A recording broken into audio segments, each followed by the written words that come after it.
صدر وزیر اعظم کا شہید گروپ کیپٹن عاصم طارق کو خراج عقیدت۔ صدر مملکت آصف علی زرداری نے گروپ کیپٹن عاصم طارق کی شہادت پر گہرے دکھ اور افسوس کا اظہار کیا ہے۔ صدر مملکت نے کہا ہے کہ ایک بے گناہ خاتون کی جان بچانے کے لیے اپنی جان کا نذرانہ پیش کرنا اعلیٰ انسانی اقدار اور قومی خدمت کی روشن مثال ہے۔ انہوں نے شہید گروپ کیپٹن عاصم طارق کے اہل خانہ سے دلی تعزیت کا اظہار کرتے ہوئے ان کے لیے صبر و جمیل کی دعا کی اور کہا ہے کہ اسلام آباد کی اہم شاہراہ پر اس نوعیت کا واقعہ تشویش کا باعث ہے۔ ایسے واقعات کی مکمل روک تھام کو یقینی بنانا ضروری ہے۔ وزیر اعظم محمد شہباز شریف نے گروپ کیپٹن عاصم طارق کی شہادت پر گہرے دکھ اور افسوس کا اظہار کرتے ہوئے کہا ہے کہ گروپ کیپٹن عاصم طارق نے ایک خاتون کی جان عزت کے تحفظ کے لیے اپنی جان کا نذرانہ پیش کر کے بے مثال جرأت، بہادری اور فرض شناسی کی مثال قائم کی ہے۔ وزیر اعظم نے کہا ہے کہ قوم ایسے بہادر سپوتوں کی قربانی کو ہمیشہ قدر احترام کی نگاہ سے دیکھتی ہے۔ پوری قوم شہید کے اہل خانہ کے غم میں برابر کی شریک ہے۔ ایرانی سفیر کا شہید علی خامنہئی کے جنازے میں شرکت پر پاکستان سے اظہار تشکر۔ ایکس پر جاری بیان میں ایرانی سفیر نے کہا ہے کہ ایرانی حکومت اور عوام کی جانب سے شہید رہبر کے جنازے میں پاکستان کی شرکت پر شکریہ ادا کرتا ہوں۔ وزیر اعظم شہباز شریف، فیلڈ مارشل اور نائب وزیر اعظم کا شکریہ ادا کرتا ہوں۔ انہوں نے کہا ہے کہ چیئرمین سینٹ یوسف رضا گیلانی، اسپیکر ایاز صادق، وزیر داخلہ محسن نقوی، وزیر اطلاعات عطا تارڑ اور دیگر اعلیٰ حکام سمیت مذہبی شخصیات، سیاسی رہنماؤں اور ثقافتی شخصیات کی شرکت پر بھی شکر گزار ہوں۔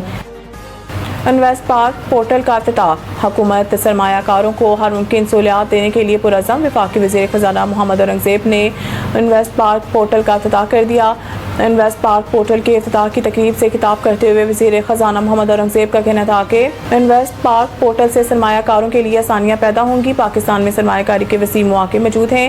ان کا کہنا تھا کہ جیز کیش ایپ کے ذریعے 5,000 روپے سے انویسٹمنٹ کی جا سکتی ہے۔ انفرادی طور پر کی جانے والی انویسٹمنٹ فائدہ مند ہوگی۔ پاکستان اسٹاک مارکیٹ میں بھی سرمایہ کاری کرنے والوں کی تعداد میں اضافہ ہوا۔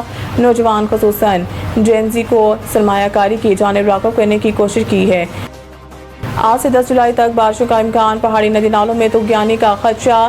7 سے 10 جولائی کے دوران دریائے سندھ، جہلم، چناب، راوی اور ستلج کے بالائی مہلکہ علاقوں میں وقفے سے بارش، جبکہ بعض مقامات پر موسلا دھار بارش کا امکان ہے۔ NDMA نے 7 جولائی کو اسلام آباد، پوٹھوہار، کشمیر، گلگت بلتستان، خیبر پختونخوا، شمالی پنجاب اور شمالی بلوچستان میں بارشوں کی شدت میں اضافے کی پیشن گوئی کی ہے۔